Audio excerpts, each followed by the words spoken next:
নববর্ষে শুভেচ্ছা অভিনন্দন রইল। আজ আমাদের সনাতন ধর্মের মূল কাহিনী আমরা বলবো। কারণ কি, সনাতন ধর্ম সবচেয়ে আদি ধর্ম, আর সঠিক ধর্ম সনাতন। তবে আমাদের এই সনাতন ধর্মর মূল সূত্র হচ্ছে আমরা সনাতনীরা। আপনি তিলক পরছেন, এই তুই তিলক কেন কাটলি? আপনি মালা করছেন, এই তুই কেন মালা কাটলি? আপনি মায়ের পুজো করছেন, তুই মায়ের পূজা কেন করলি? আপনি বাবা ভোলেনাথের পুজো করলেন, তুই কেন বাবা ভোলেনাথের পুজো করলি? আপনি গোবিন্দ পূজা করছেন, বলো তুই গোবিন্দ পূজা করছিস, তিলক কাটছিস, টিকি লাগাচ্ছিস, শিখা লাগাচ্ছিস, মালা জপছিস, কিচ্ছু হবে না। তাহলে আর আজকে আমাদের ধর্মের অংশ থেকে ইসলাম ধর্ম আমরা বলি ওং শান্তি, আমাদের কাছে সে এনে গেছে শান্তিটা, কিন্তু আমাদের শান্তি আমরা ওং শান্তি বলি। তাহলে আমাদের সনাতন ধর্মের গৌরব আছে।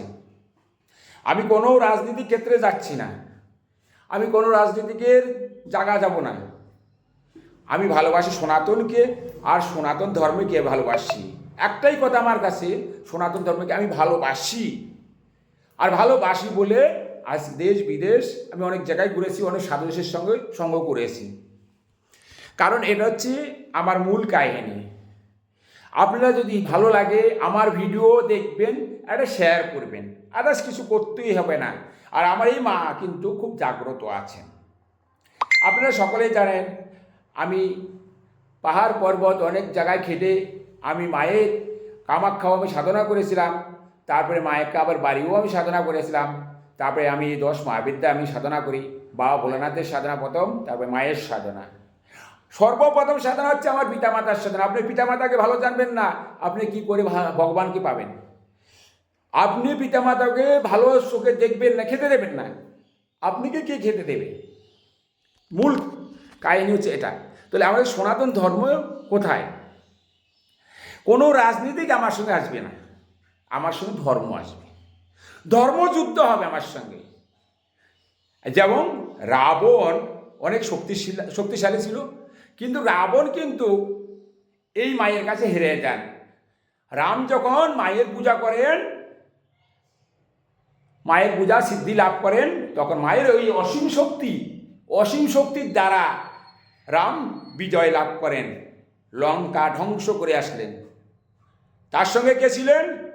রামের পরম ভক্ত ছিলেন হনুমান, যার নাম পঞ্চমী বজরঙ্গলী, অঞ্জনা পুত্র বজরঙ্গলী, পবন পুত্র বজরঙ্গলী। তো কারণ কি? সব কিছু জয় লাভ করেছিলেন এই মায়ের আশীর্বাদ আর দেবাদিদেব মহাদেবের কৃপা। আমাদের চরম গুরু দেবাদিদেব মহাদেব। যে ব্যক্তি মহাদেবকে ভালোবাসেন না, সে কখনো সাধু হতে পারেন না। সাধুত্ব একটা অর্জন করতে গেলে পরম বৈষ্ণব দেবাদিদেব মহাদেব। আর আমাদের পরম বৈষ্ণবী হচ্ছেন এই মহামায়া আবির্ভূতা। এর শক্তি দ্বিগুণ শক্তি আছে, অসম্ভব শক্তি। হয়তো আমার ভিডিওটা আপনাদের খারাপ লাগবে, তবে আমার ভিডিওটা শেয়ার করবেন। আমি কোনো ধর্মের লক্ষ্যেই বলছি না, আমি রাজনীতি ক্ষেত্রেও যাচ্ছি না। আমি শুধু আমার ব্যক্তিগত আমার সনাতনের জন্য বলছিলাম, সনাতনকে আমি বাঁচানোর জন্য বলছিলাম। যেমন লঙ্কার থেকে সীতাকে আমাদের রাম নিয়ে এসেছিল, যুদ্ধ করে জয়লাভ করে। আমাদেরও এই মায়ের পুজো করে আমরা সব সনাতনকে বাঁচাতে পারবো এই মায়ের আশীর্বাদে, দেবাদিদেব মহাদেবের আশীর্বাদ। তারপরে আমাদের অনাদির আদে গোবিন্দ আছেন শ্রীহরি বিষ্ণু, শঙ্খপদের চক্রধারী শ্রীহরি নারায়ণ। তাহলে আমরা কোথায় আজকে? কোথায় সনাতনীরা? হ্যাঁ, টোন টিটকারি মারছ, আমাকে টোন টিটকারি মারছ না। দেশে দেখো কত আমাদের হিন্দু, হ্যাঁ, ভারতবর্ষ কত হিন্দু অত্যাচারিত হচ্ছে, কত হিন্দুদের বাড়ি ঘরে চলে যাচ্ছে। পাচ্ছ কি না? আমাদের সনাতন সম্মান করো, সনাতনকে বিশ্বাস করো, তবে সনাতনী। জয় গুরু। আর বেশি বাড়াবো না, ভিডিওটা ছোট করব, শেষ করে দেব। জয় মা কালী, মহাকালী, মা দশ মহাবিদ্যার জয় হোক।